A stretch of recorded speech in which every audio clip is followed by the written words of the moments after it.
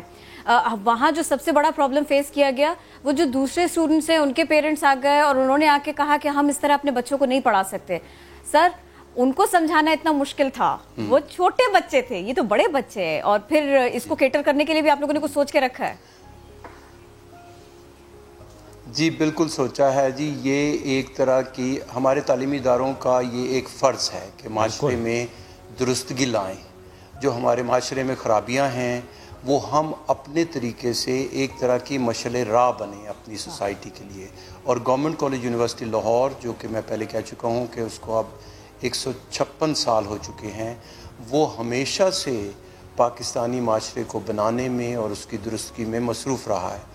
تو یہ ہماری ایک چھوٹی سی کوشش ہے، اور میری یہی آپ کے فورم سے یہ خواہش ہے، درخواست ہے، خاص طور پہ جو بیسک ایجوکیشن کے ادارے ہیں کہ وہ ان بچوں کو برابر کی اپرچونٹی دیں اور اس طریقے سے ان کی مدد کریں کہ ہر بچہ جو ہے وہ اپنی کمیونٹی میں ایک ریپل ایفیکٹ کریٹ کرے، کہ وہ جا کے بتائے کہ تعلیم کی رسائی کی مدد سے، تعلیم حاصل کرنے کی مدد سے وہ جو ایک معاشرے میں ہمارا پسماندہ مقام ہے وہ ہم ختم کر سکتے ہیں. صحیح، بہت شکریہ سر، ہیڈس آف، بہت اسٹیپ، بہت اچھے اقدامات. یہ خبر تھی، اس کے اثرات بھی ہوں گے اور وہ اچھے اثرات ہوں گے انشاءاللہ تعالی. تو ہم نے اس موضوع کے اوپر بات کی، اور بھی موضوعات باقی ہیں. ایگزیکٹلی آپ کو دادو کے فلڈ سے متعلق بھی ہم اپڈیٹ کریں گے، بلوچستان کی بات بھی کریں گے، لیکن بریک کے بعد اسٹے ود اس.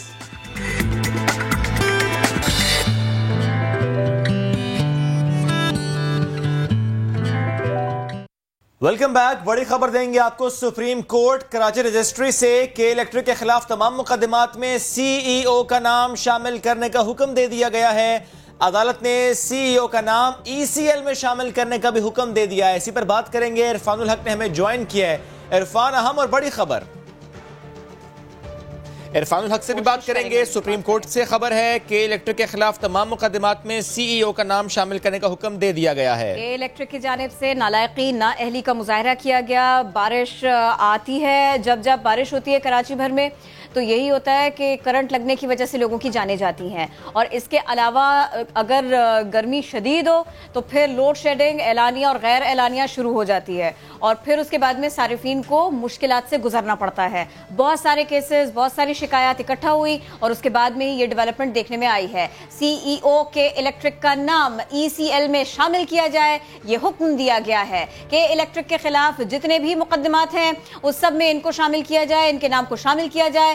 سی ای او کے الیکٹرک ملک سے باہر آرام سے نہیں جا سکیں گے، اور اس کے علاوہ ان کے علاوہ بھی معاملہ یہ ہے کہ الیکٹرک کا مکمل آڈٹ کیا جائے، یہ بھی حکم دے دیا گیا. اور کرن، ایک اور بڑی بات اس میں یہ ہے کہ چیف جسٹس آف پاکستان نے کہہ دیا ہے کہ اچھی طرح سن لیجئے، کراچی کی بجلی بند نہیں ہوگی. کوئی کراچی کی بجلی بند نہیں کر سکتا.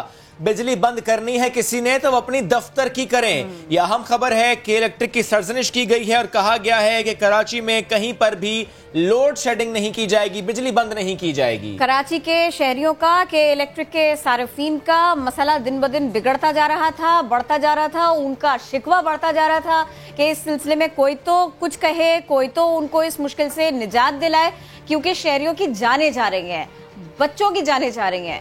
گھر کا واحد کفیل چلا جاتا ہے صرف اور صرف اس وجہ سے کہ بارش میں قریب سے گزرا تھا